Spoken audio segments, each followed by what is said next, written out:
Hello, my friends. I want to share with you something very interesting.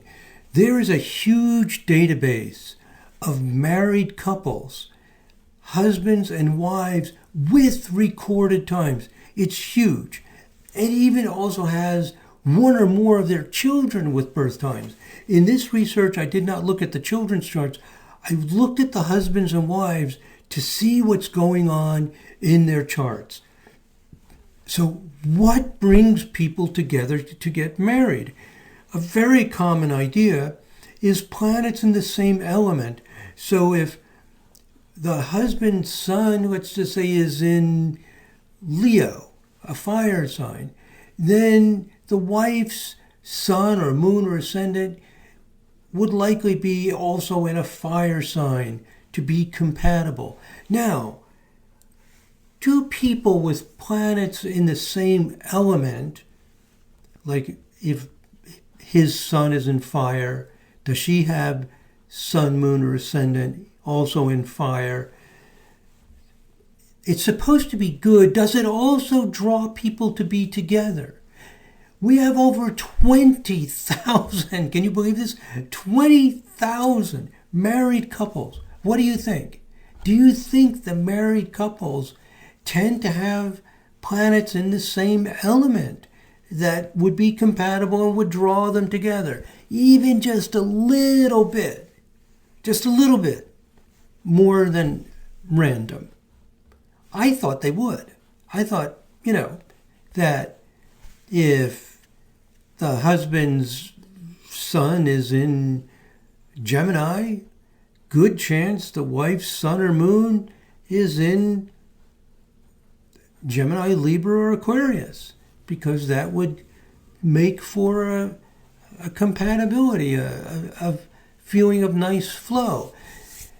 This is certainly what's recommended by popular astrology, some of the greatest Western astrologers. Is it true? Well, we can look at that and find out. I was a little bit surprised to find out it's not true. People, at least in this database, the people in this large database, do not marry people who have planets in the same element. That's it. It's a fact. They don't marry them. So what we know is that people, at least the people in this time and place, we'll talk about that, are not drawn to people who have planets in the same element. It makes me suspicious that this whole same element idea is not even harmonious, because if people are not drawn to each other, they're not attracted to each other based on the same element or any other astrological idea that seems reasonable, it just seems to indicate it doesn't work. Doesn't work. This thing that we have cherished and we believe in so much and we rely on,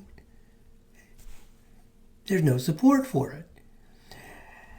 Wow. So what do you do with this? Okay, well, that's the bad news. The good news is that there are things in the composite chart and in what we call the synastry, the aspects between the charts, that does occur with these married couples, shows why they're drawn to each other.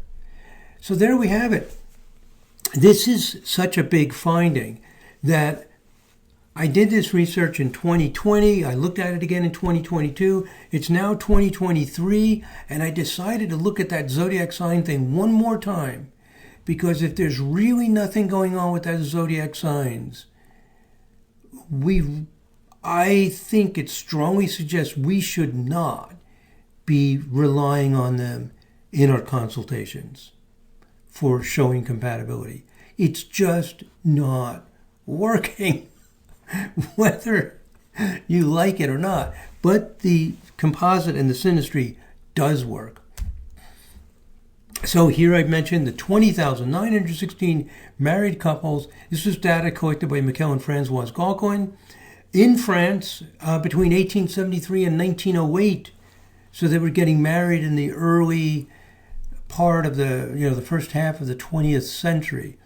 And all of them have at least one child. They were born, and the husband and wife, and their child was born in the same hospital area, same, I guess it's the same exact hospital, and so they had the records of all of them. Or they were all in Paris in any case. And the data is from the hospital records. Now, the way I did this research is I used a compatibility research feature in the Sirius software. And, I think I'll make another video that shows you how that research was done after I go through what we found with the zodiac signs and what we found with the composite and the synastry aspects. Let's find out what we found first.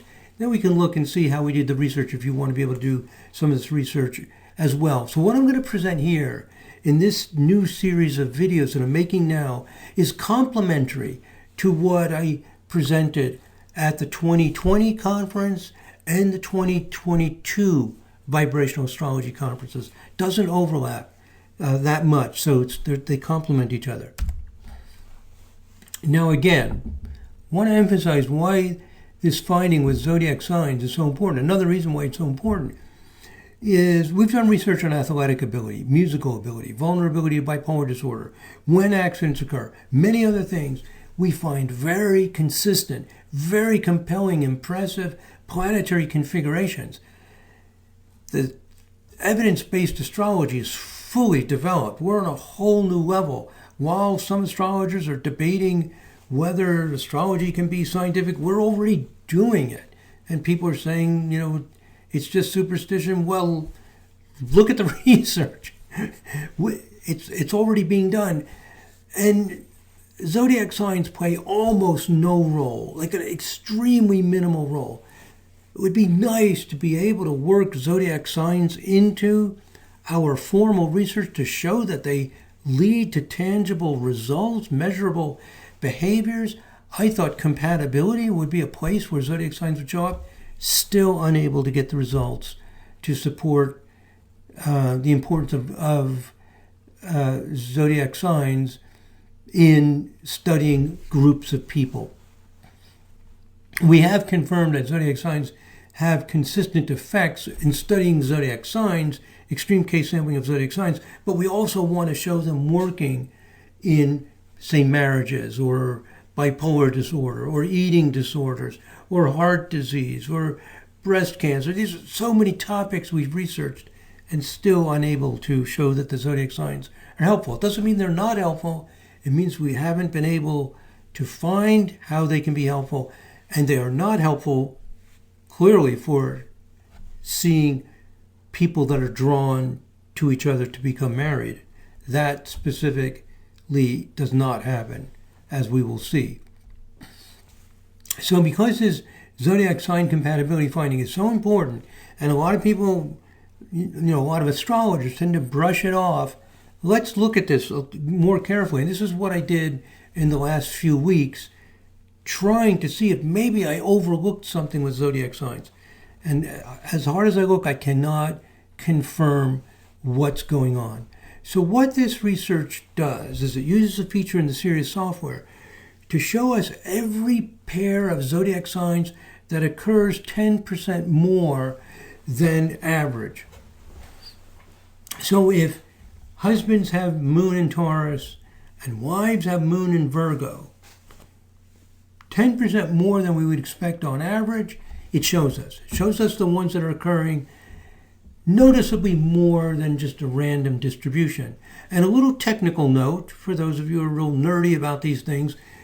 In this first phase of the research of compatibility zodiac signs, we didn't use a control group because the control group is not very different from what we see with the distribution of the signs.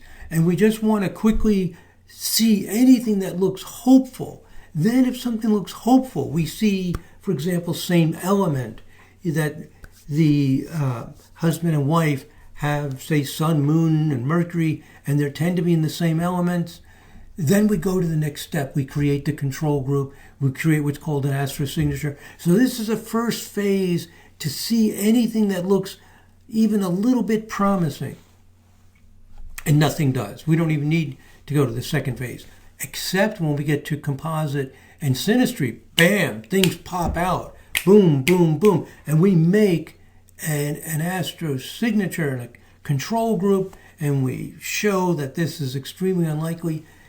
So we go to that second phase, we confirm everything, we get very exciting results with aspects and composite charts, not with zodiac signs. We can't even get past the first phase of even looking for anything that stands out.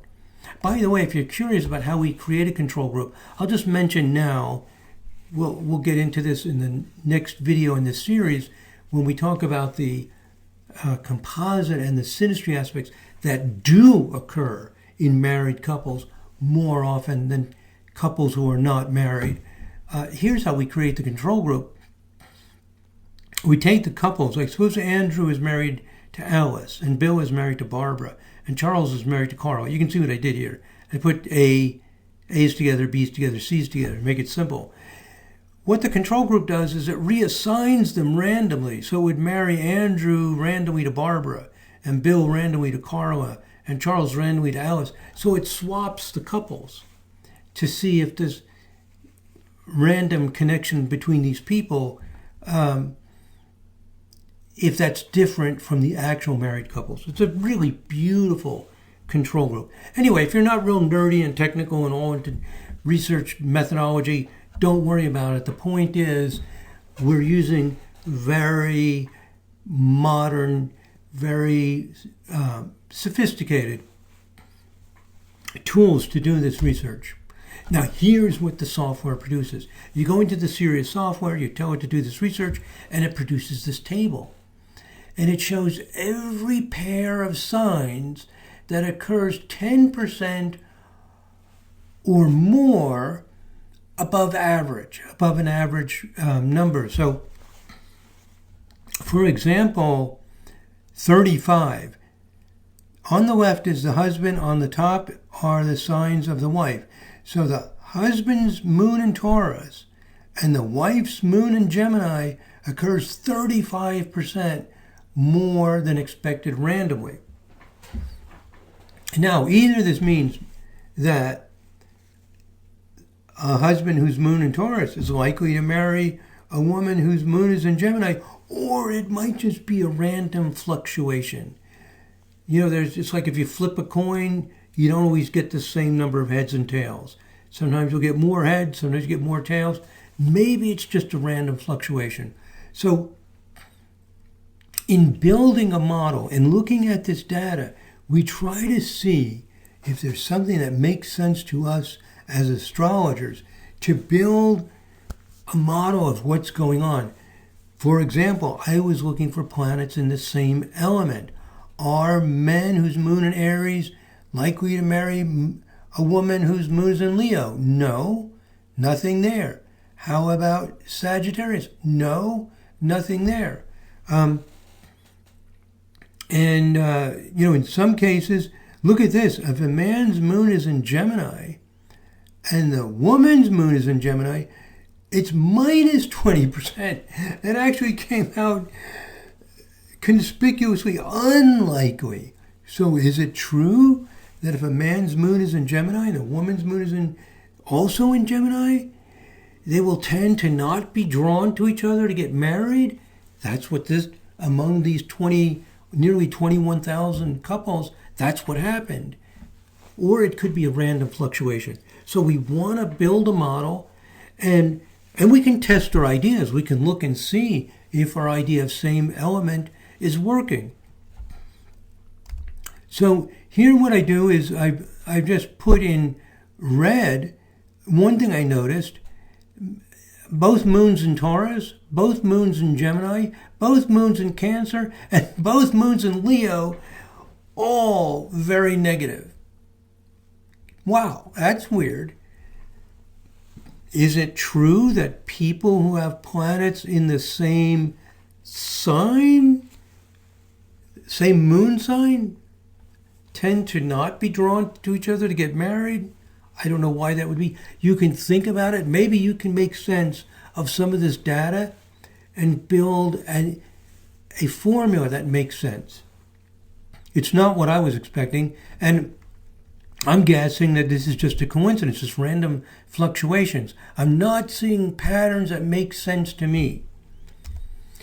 And one thing I did is look at same element and highlight the ones that are conspicuously high, like man's moon in Gemini to the woman's moon in Libra, both air signs. Here's Cancer to Scorpio, man's moon in Cancer, woman's moon in Scorpio, and here's the husband's moon in Cancer and the woman's moon in Pisces, both water. So you're seeing some, here's a Capricorn, Taurus. You're also seeing some cases where they are not inclined to get married. Here's two fire signs. Husband's moon in Leo, wife's moon in Aries, both fire, -30. So, you can look at this and see if you see a consistent pattern to build an idea, something that reflects your ideas. If you do a strict hypothesis and you say they're going to be in the same element, clearly not true. But in addition to having a strict idea, you can explore the data and see if some other idea pops out. Now here I look at the most extreme, 20%. 20% beyond the normal average range. So man's moon in, the husband's moon in Gemini, the wife's moon in Libra, both air signs, that occurred very often. So when we look at 20%, we see 3 yellow, means likely to be in the same element, but 2 red. Fire to fire and fire to fire. Almost the same number. So we're not seeing the same element showing up strong. We're getting 3 that are 20% above average and 2 20% or less below average. I'm just looking for extreme things that are out, that are not average, way out of average. And I can see a disinclination. If the man's moon is in Leo, he is not marrying a woman whose moon is in Aries. If the man's moon is in Sagittarius, he is not marrying a woman whose moon is in Aries. So men who have moon in Leo or Sagittarius are not marrying a woman whose moon is in Aries. Maybe there's specific sign relationships. And you could look at that. Until someone looks at this data and can come up with some kind of reasonable theory for why we're getting these results, we just have to say that zodiac signs do not show who you are likely to marry. They just don't. There's no clear, consistent pattern until somebody can look at this and find it. And if you find it, it's not going to be the usual simple ideas that people use. So the idea that you're drawn to marry somebody and you feel comfortable and you're drawn to them and it feels good because their planets are in the same element, this research shows no support for that idea. So I compared Sun, Moon, Mercury, Venus, Mars, and also Sun to Moon and Venus to Mars. You end up with 9 comparisons because you have the husband's Sun to the woman's Sun, husband's Moon to the wife's. Let me say husband and wife. I'm getting mixed up here. Husband's Sun to the wife's Sun, husband's Moon to the wife's Moon, Mercury to Mercury, Venus to Venus, Mars to Mars. Now, when you get to Sun to Moon, it goes both ways. Husband's Sun to Moon's, husband's Sun to wife's Moon, and husband's Moon to wife's Sun. It's going to go 2 ways. So I did 9 comparisons. You have to realize all this takes time, even though the software doesn't generate these tables, to look for patterns and organize it. So these are the ones that I looked at. And on this slide is a summary of sign relationships. So, for example, the husband's Mercury and the wife's Mercury were in signs opposition to each other 4 times. They were in signs square to each other 3 times. So I was interested in seeing what kind of sign relationships, because if they're trine to each other, then they're in the same element. If they're sextile to each other, then it's, same gender, you could say, like masculine to masculine or feminine to feminine sign. So this is fascinating. This is out of nearly 21,000 couples. What are the sign relationships? No matter what we find, it's fascinating to just see what's happening. Now, same sign, conjunction means they're in the same sign. Interestingly, the husband and wife married each other if their Mars is in the same sign, but not any other sign, not any other planet. So that you don't marry somebody whose sun sign is the same, moon sign is the same, Mercury sign, Venus, but the Mars sign they do. Is it a random fluctuation? Does it make any sense? I can't make any sense out of it. Maybe you can, and if you can, we can develop a theory of zodiac sign attraction to each other for marriage. When I look at this, I can make no sense out of it. And here are the totals for, let's take quincunx. Oh my gosh. We have moon are quincunx to each other. That would be like one moon sign is Aries. The signs that are quincunx Aries are Virgo and Scorpio. So the signs are quincunx each other. 3 times for the moon, 4 times for Venus, 3 times for the husband's moon to the wife's sun, 4 times for the husband's Venus to the wife's Mars. A total of 14 times.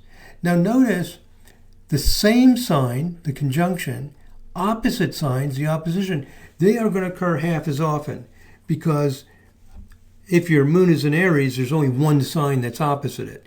But there are 2 signs that are quincunx, 2 that are trine, 2 sextile, 2 square. So I double this number times 2 is 8 would be the equivalent. And I put in green what would be good for getting married, what makes people get married. People will get married if these planets are quincunx to each other or opposition. Does that make any sense? You're going to be drawn to marry somebody if the planets are in opposite signs or quincunx signs. They like signs that are on the other side of the chart, the 3 signs that are opposite. Then, maybe it does make sense. Maybe you're drawn to somebody that has this like seesaw effect. That would be the only sense I could make out of it. But since I didn't have that idea at all in my head, ahead of time, I'm tending to think this is just random fluctuation. Same element, not working. I put in yellow what is disinclined to marry each other. Same element is disinclined to marry each other, and sextile. The trine and sextile that I thought would incline people to get married is actually the lowest, the opposite of what I expected, along with the semi-sextile. And I put in blue the ones that fall in between the conjunction and the square. So it's saying that you're drawn to get married if the signs are opposite or quincunx. You are inclined to be repelled and not marry the person if the planets are trine, sextile, or semi-sextile. Trine means same element. It doesn't make any sense.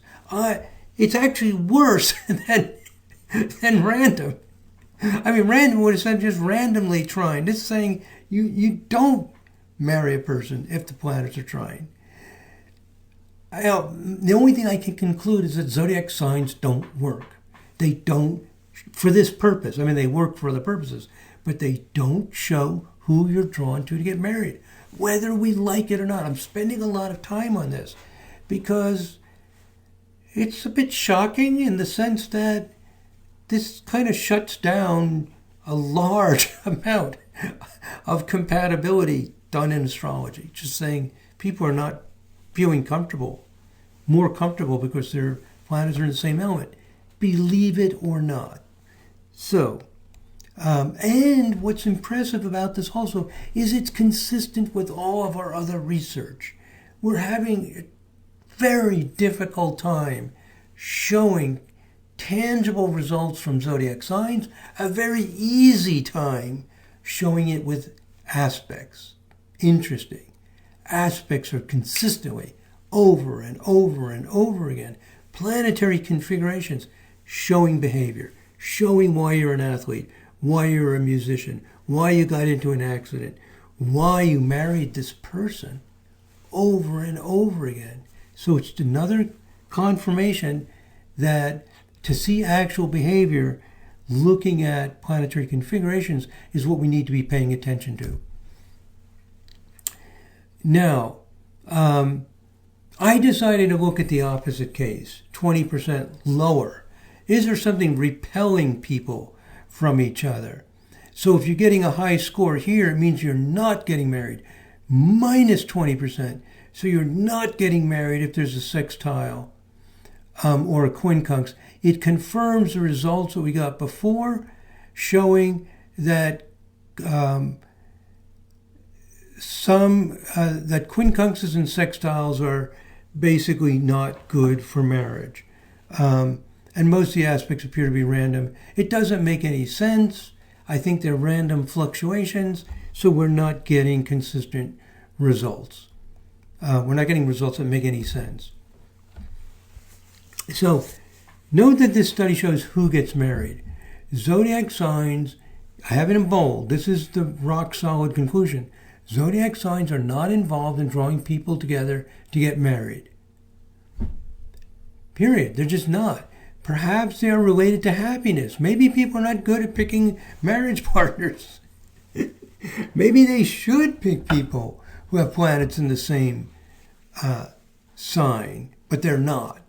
Another study could be done where if we had reports of happiness in relationships and see if same element works. If it does work, then that's good for astrologers because people need your help. They're not doing a good job.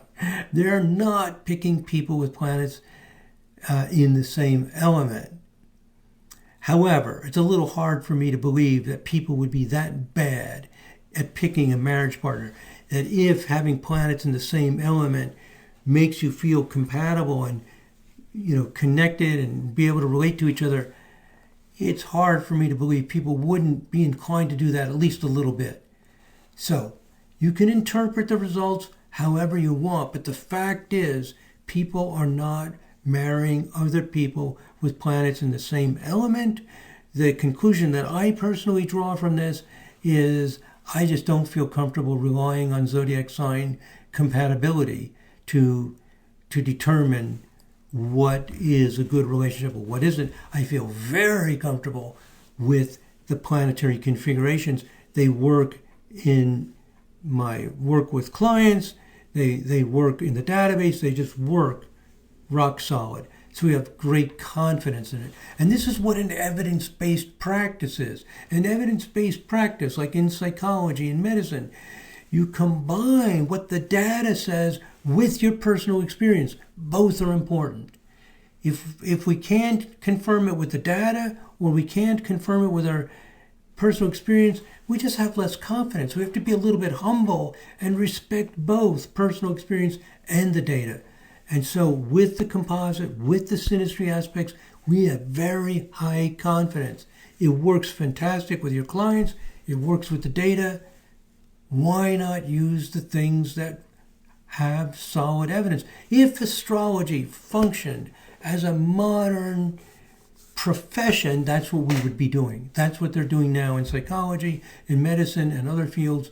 They're using the best evidence. The best evidence is that we should not rely on zodiac signs for marriage compatibility. We should rely on the composite and the synastry aspects, the specific ones that we found, which I will show in another video in this section. So this is a whole new world. It's a world that doesn't make sense to a lot of astrologers. They just use whatever works for them.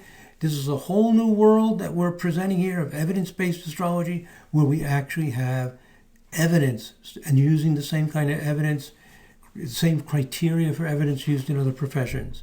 Why? Because it works. It works. It gives more effective results. Now, these marriages were in France. They were in the early to mid 20th century, and things were much more formal then. I read some articles about this. Very interesting. The way the marriage worked is a man would court the woman. He would meet with her family, and if the whole family accepted her, and of course the lady as well, then the marriage could take place. And the man and woman saw each other primarily in a supervised environment. They did not spend a lot of time together by themselves. And I have sources for this, articles and so on, that I will show you later. So it was a different kind of style. Maybe if you spend more time with each other, you'll notice what's going on with the elements. I don't know. But it's, nevertheless, we're not able to find support for zodiac signs. And even despite the different cultural differences, the things we see in the composite chart and with the synastry aspects make perfect sense. Today, anywhere, anytime, they really just universally make sense, have much more confidence in them. Now, here's the results with 7 vibration. I just decided to look at 1 vibration. I was going to look at 9 vibration, but the results are so bad with both the natal and the 7 vibration that I kind of just gave up at that point. But here's the totals. The green, what we're finding in the Saptamsa chart is they are getting married if the planets are conjunct, in signs that are conjunct or quincunx, trine or square, the green ones, getting other reasons to get married.